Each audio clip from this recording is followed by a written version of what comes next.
What's up, gang? This is Dominic D'Angelo of adfreeshows.com, SEScoops.com, and OneTrueSportTV.com. I'm here today. It's Rumor and Innuendo. Robert is on assignment, so I will be previewing AEW Dynamite today, as well as covering a little bit of usual topics we don't cover. Want to talk about NXT a little bit. I was very happy with a certain somebody that I saw on that program last night, and wanted to give my input, my experience, and thoughts on that certain debut. But yes, we got the Dynamite to preview, but want to give some shout outs to some folks here like Johnny Disco. Good morning, R&I made it in time for the intro. Oops, all Dom. Hopefully that's a good sign. Good thing. Flying solo. That's right. Jennifer V. Don't know who you are at all, but welcome to the show. Dre Owens, TK, please stop with eliminator matches and just do number one contender matches with deserving people. Good afternoon. Well said, Dre Owens. Well said. I very much agree with you on that. And Antonio Santos says, R&I injected in my veins. So, hey, Johnny Disco reaffirms, at least appeases me and says, always a good thing. I appreciate it, Johnny. Appreciate it, man. But should be a good show today. Lots of fun stuff and topics to cover. Wanted to get your guys' feedback on certain things when it comes to what you think. What overall did you think about AEW All Out? What is your expectations for tonight? Do you hope some big stuff happens? Do you hope, what is this Jon Moxley thing going on? I have very much my thoughts on all that, and we'll give that today as we move down the road here.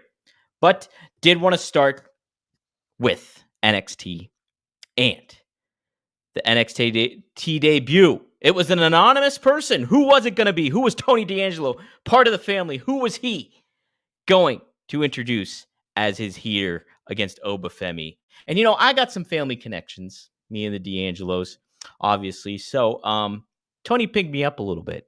And I have a little connection there in Alex Hammerstone. Yes.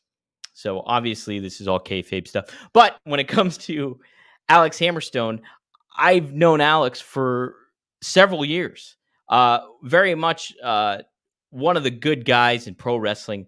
And I probably the guy I've interviewed the most with out of anybody. I think I've probably interviewed him a total of 6 times, but I've been fortunate to work for MLW for the past 5 years, doing their social media, writing up their recaps.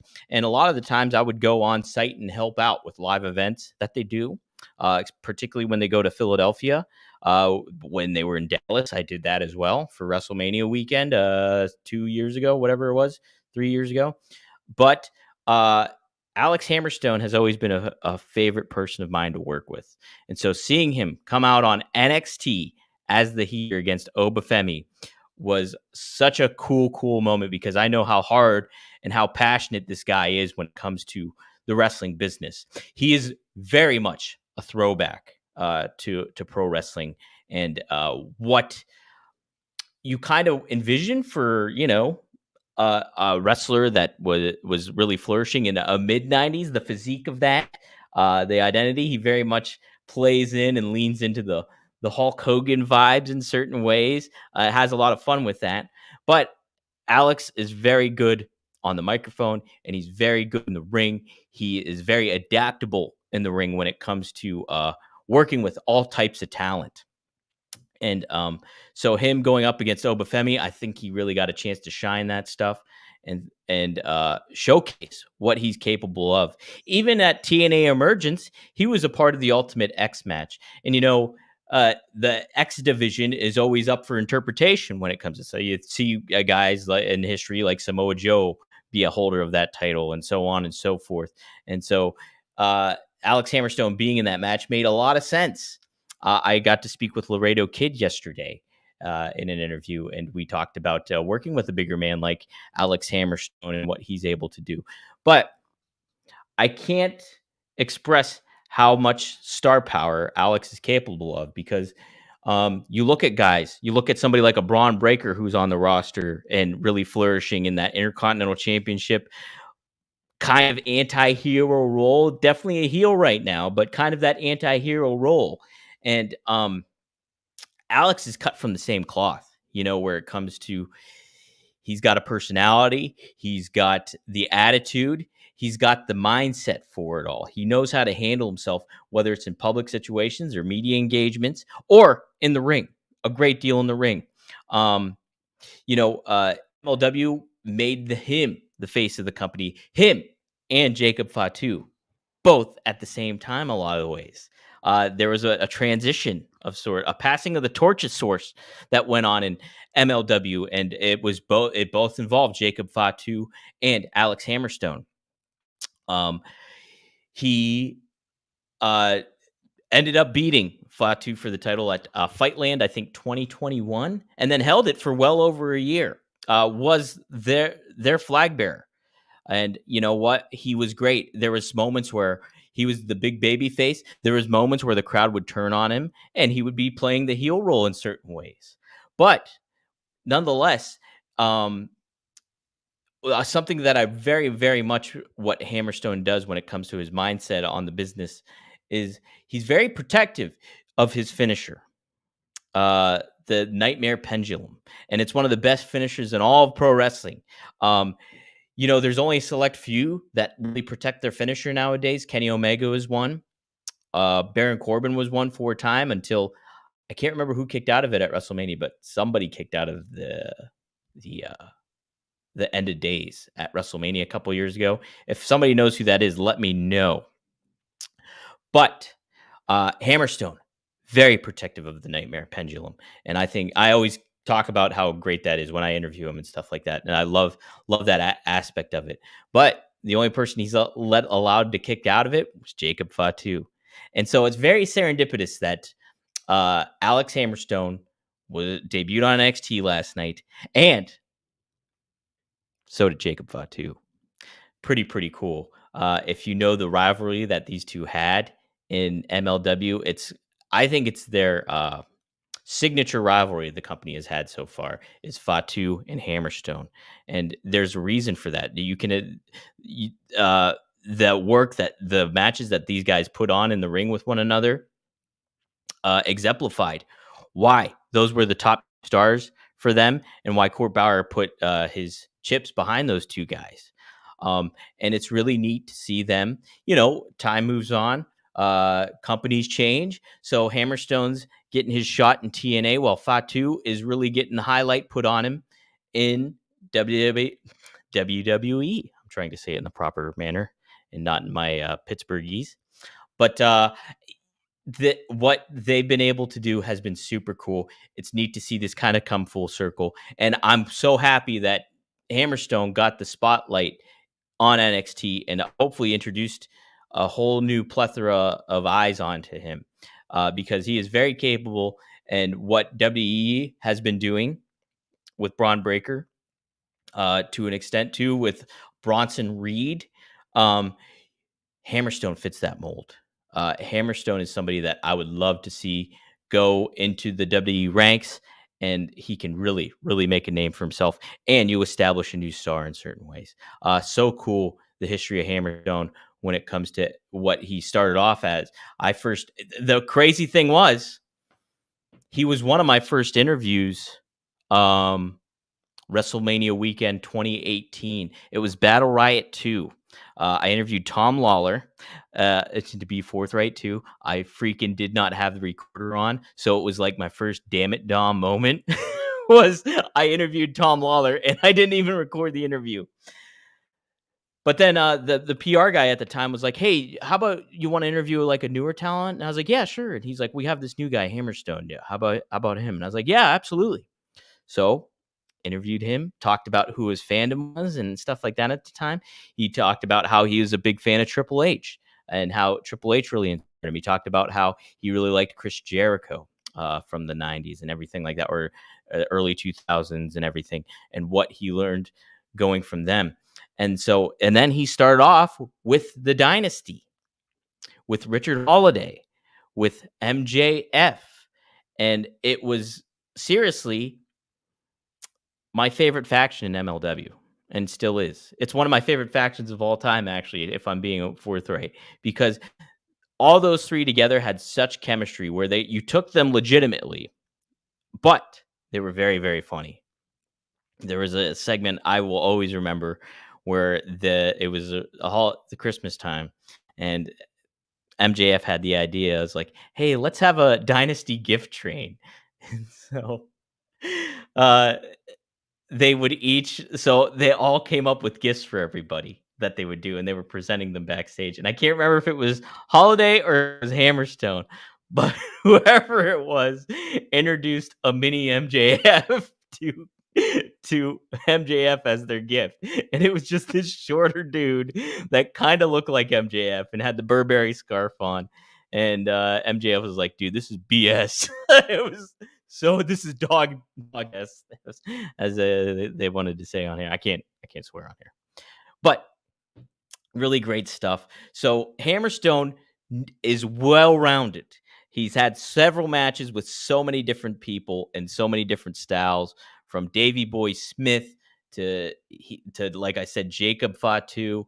He's worked in Japan. He's cut his teeth, and it's a well earned aspect. I hope people really took note of him while he was there in Orlando. I hope HBK dog-eared him, because I tell you what, that's another star in the making is Alex Hammerstone, and you like to see that. All those three guys, Holiday, MJF, obviously, and Hammerstone, they are capable of so much more. Want to see a lot more from him, whether that's in TNA or sometime in NXT. We'll have to wait and see, though. Let's get some feedback here. Oh, how about that, Alt Jake? Yeah, you must be in Arizona. Alt Jake says Alex Hammerzone is a local in my city. Great dude, he is. If you followed his social media saga several years back with the geese, small time stuff right there. Some all time content right there. Some other feedback. The Wrestling Old Head. I would love it if Hangman got Magnum TA as a psychotherapist for a scene, or at least Tully Blanchard. You know what? I might have a connection there. I could maybe see what I can facilitate, so to speak. Yes. Okay. That was it. Was Drew McIntyre. I think you're right, Wrestling. The only person to kick out of Corbin's end of days was Drew McIntyre. Hey, very appropriate considering what he's doing. Wrestling Old Head also adds, I agree, Dom. Very excited that Hammerstone got 10 NXT. He's well due for an opportunity to shine. I was a fan of Hammerstone, Richard Holiday, and MJF stable in MLW. Yes, absolutely. Absolutely. Devin Dowling says versus the Hearts versus Von Erichsen versus Contra. Fun few years of MLW. Yeah, it very much was. They had some great rivalries there, set up some really intriguing feuds that we're going to see, I think, come full circle in certain ways. You know, you think Jacob Fatu's there. In the Hearts, you had Davey Boy Smith Jr., but you also had Brian Pillman Jr., Alexis King now. And now the Von Erichs, obviously in AEW. So some cool potential there stuff. Yes, Phoenix, that's right. And Jake reaffirms that it was Drew at WrestleMania 38. Yeah, I was there for that. Hey, how about that? Same time I was there for MLW. Good stuff. Good stuff. When are we getting Moose in NXT? I think that's somebody they're holstering for a little bit. You know, they're going to keep that in their back pocket.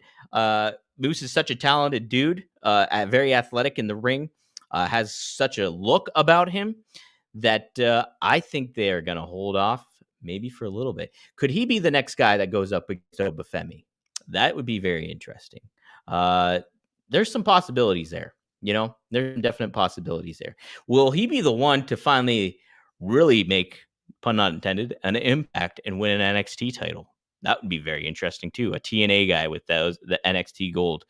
That would be something else. Yes, all Jake. That Hammerstone Fatu match was on Vice. I watched that 3 times. Awesome match. It was amazing. Amazing stuff, guys. Go out of your way to try to seek out those matches.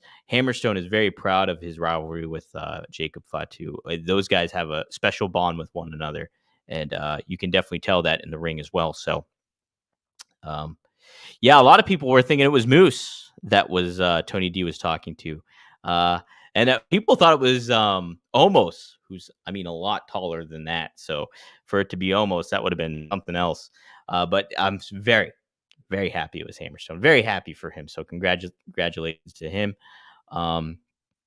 Guys, you think about all these players that come into play, whether that's in NXT, whether that's in TNA. Hey, AEW, there's a lot of stuff going on over there.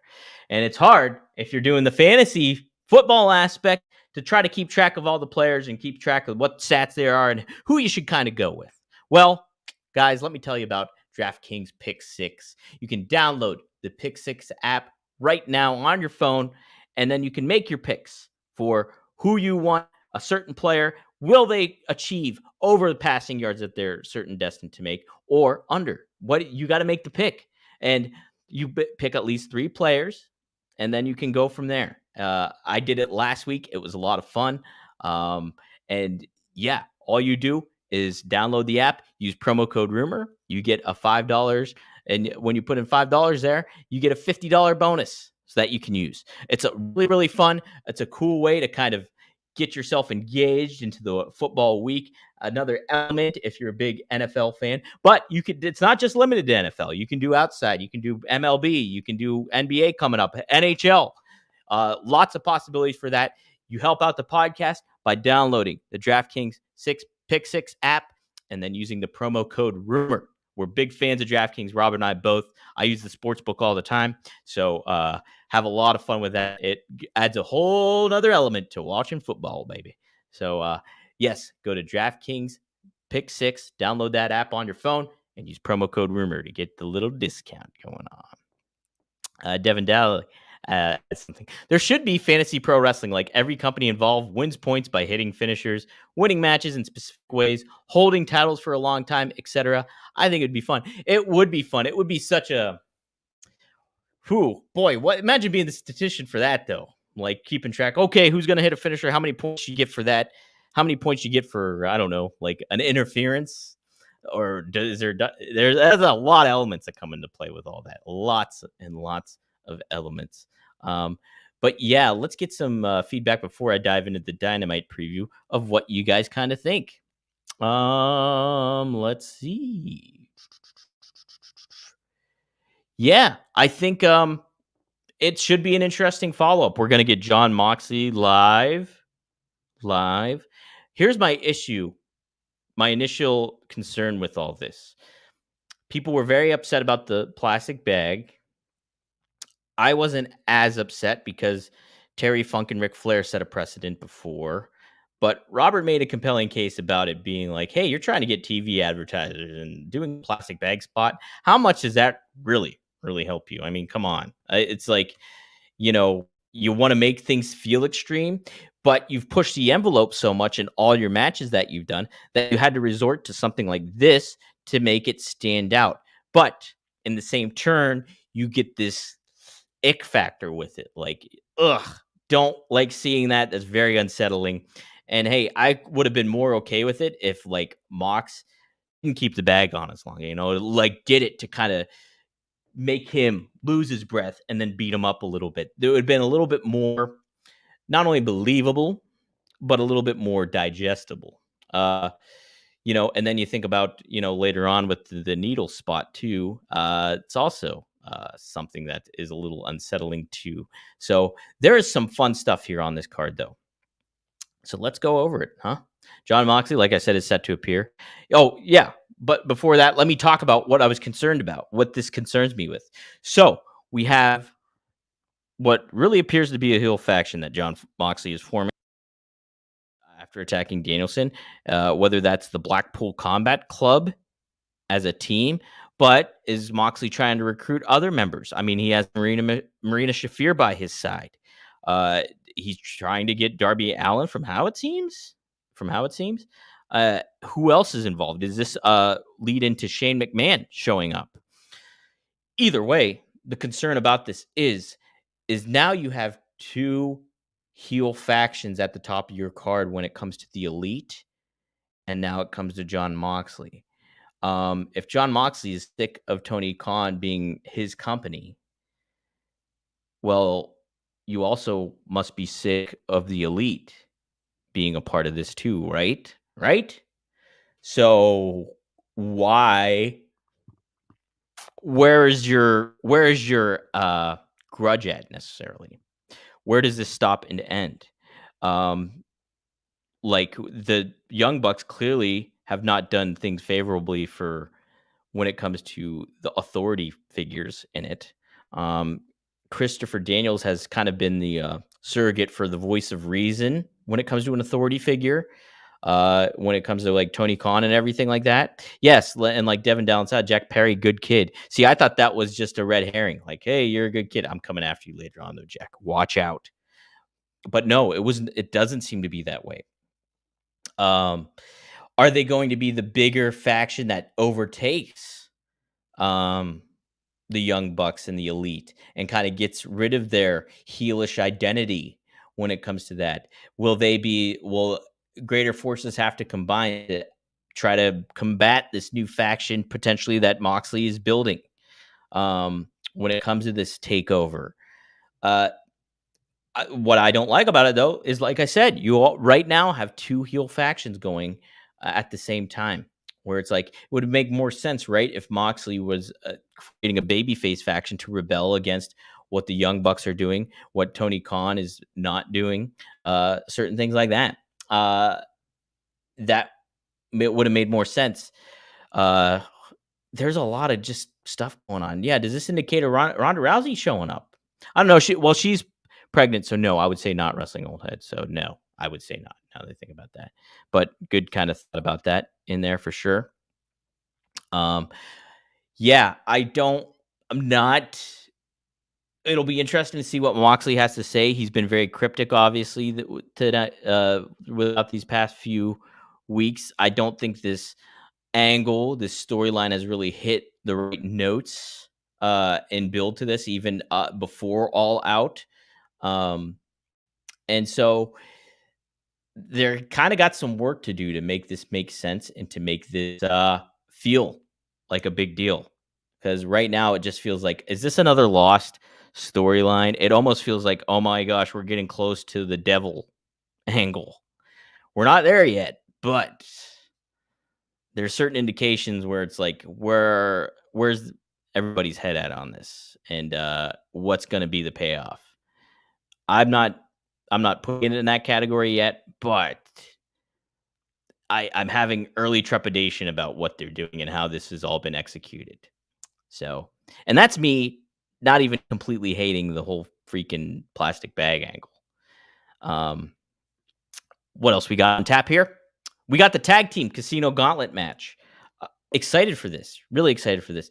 This has been obviously, Tony Khan has not come up with a whole lot of matches, like new matches of his own accord here. I mean, you have Blood and Guts, which harkens back to War Games, and you have the brass ring ladder match, and obviously the casino battle royal, which is very akin to a Royal Rumble.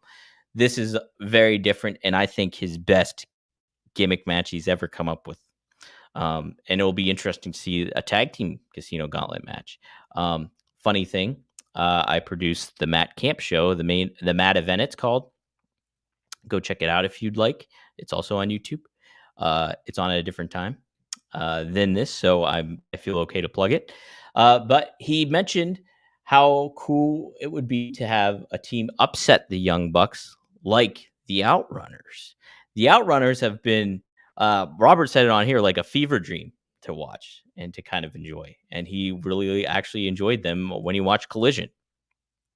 I think that would be a great move to get the title off the Young Bucks. They're really not doing anything for the tag titles right now. They aren't. And they're arguably your best tag team that you have, your most popular tag team that you have, aside from FTR and what have you. But I think this would be a good way to establish a tag team division. And hopefully this is the right indication is what Tony Khan's doing with this tag team gauntlet. Establish some new teams, get some eyes on these new teams that people haven't seen if they haven't watched Collision, if they haven't watched ROH, if they haven't watched Rampage. This is your opportunity. I really think you want to establish yourself as the wrestling promotion for tag team wrestling. People like it. People like friends. I like having friends. Robert's my friend. Anywho, yes. So I think a tag team gauntlet match would be great. is a good move. Hopefully, they showcase some new teams and have a lot of fun with it. Maybe the Outrunners. We also have Mariah May. World. This is what I think. Who was it that said something about? Oh, was it Dre? Yeah, with Dre was saying about the eliminator match. We're having another eliminator match. Why? This is don't. I'm very frustrated too, Dre. This is infuriating. I Okay, so it's Mariah May not defending her AEW Women's Championship against somebody we haven't seen, but who is very talented in Queen Amanada in an eliminator match. So, what does this indicate to you? Is this going to be the next contender for Mariah May? Will she get the win? Uh, Maybe. But if they're following suit of what they've been doing, this is just a filler match for Mariah May. Um, don't like it. If you're gonna have a match, make it for the title. Um, or don't make it an eliminator match, right? Just don't have that on there. Doesn't Isn't an eliminator match kind of unnecessary? You don't If you beat this person in a singles match, aren't you owed a title shot anyways? So yeah, I think it's redundant was the word I'm looking for. But Queen Amada is very talented. She's very good in the ring. This should be a fun match to watch. I hate eliminator matches. It's so bad. It was something I hated when WWE would do it too. It's gross. Don't like it. Don't like it. What I do like though is Ricochet going up against Sammy Guevara. That's gonna be a fun one, right? Uh, Sammy is a very polarizing individual from a personality standpoint, and from what has happened in the ring with a lot of people. On several occasions, he's hurt the Hardy Boys and things like that. But I do like Sammy, and I think what he's able to do in the ring is very fun and innovative. So him going up against Ricochet is a fresh, refreshing match to have, and will showcase both talents, particularly Ricochet, who has been heating. Right, they went right to it with him and Osprey at All Out. So that'll be very fun to see. Also, very fun match. AEW TNT Championship. Jack Perry taking on Leo Rush. Yeah, you want to kind of reestablish this TNT title. I think that's pretty important to do. So Jack Perry battling somebody as athletic as Leo Rush is, who is also very polarizing, will be a fun match. And I think make a big deal out of this. Not make a big deal, but I would say kind of establish the TNT championship a little bit, get eyes on that belt again, and make it feel like it kind of used to do. You got a lot of work to do when it comes to that. I'll say it again. I just consolidate a lot of these freaking belts, please. Do us all a favor here. Yes, a slappable Guevara. That's a great way to put it. Hey, Devin's going golfing. Have fun. Happy birthday to your buddy. Wrestling Old Head says, I agree, Dom. It's all about execution and follow through. AEW gets tangled in knots trying to tie everything together in storylines. It speaks to, maybe how that process is behind the scenes, Wrestling Old Head. You look at, from what I heard, there's over 20 people that give creative input behind the scenes. Now, that's just what I heard. I can't confirm that. Can't anything. I think Tony's maybe indicated something to that effect, but I've heard several names. I heard him rattle off 6 or 7 names during a media call one time about who was behind the creative scenes. Really want to hone in and get a few select groupthink on who you could get a brain trust. Just off the top of my head, my bald head, Bryan Danielson, Mike Mansuri, Dean Malenko potentially. And I would throw maybe a Jake Roberts in the mix. Right? Oh, Jennifer Pepperman too, obviously. 5 people.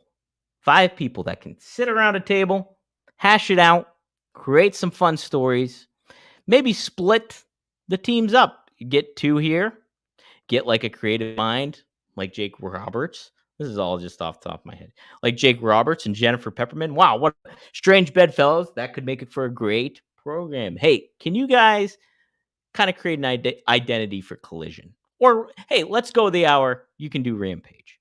Mike Mansuri, Brian Danielson, and then Dean Malenko help us set up AEW Dynamite. Those are just names I'm throwing out there that you're getting different perspectives of how everybody views. Jennifer Pepperman's got the soap opera background. Jake Roberts has that pro wrestling background. Maybe get her, Jake Roberts, and Mike Mansuri all together, because Mike Mansuri knows how to operate a show. He knows how all that stuff works out. Another great wrestling old head chimes in with Dustin Rose. He would be an awesome person to have give input, who's very passionate, who's very loyal to AEW. Get somebody like that in there that can really give you perspective and knows the roster in and out as well.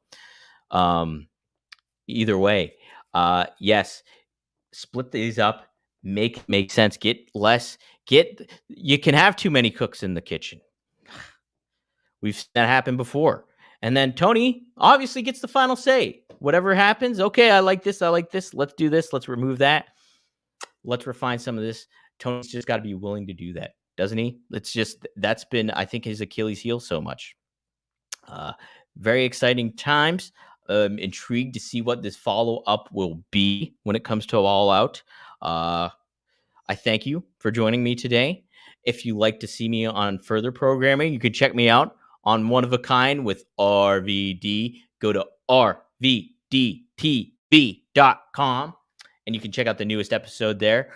Rob reveals some stuff about Dark Side of the Ring and his involvement with that, particularly the Plane Ride from Hell episode.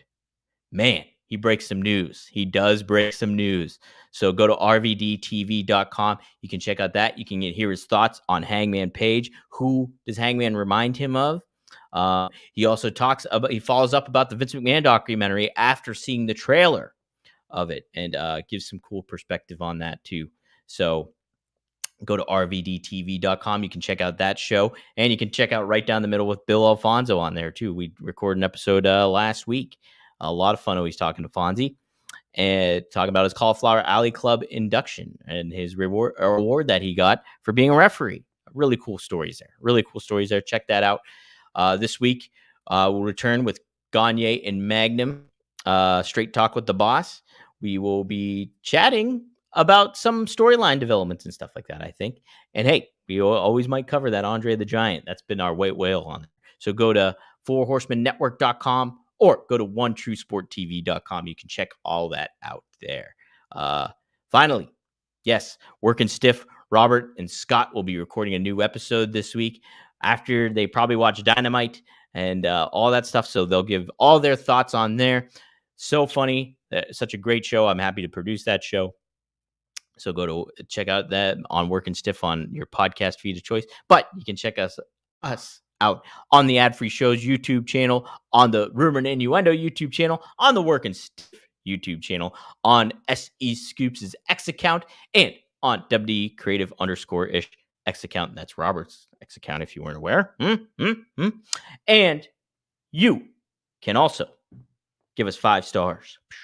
5 stars on your podcast feed of choice. That's where you can get the audio later today. If I remember to post it, I will remember to post it. I'm on the ball. I might be a complete mess, but I'm an organized mess.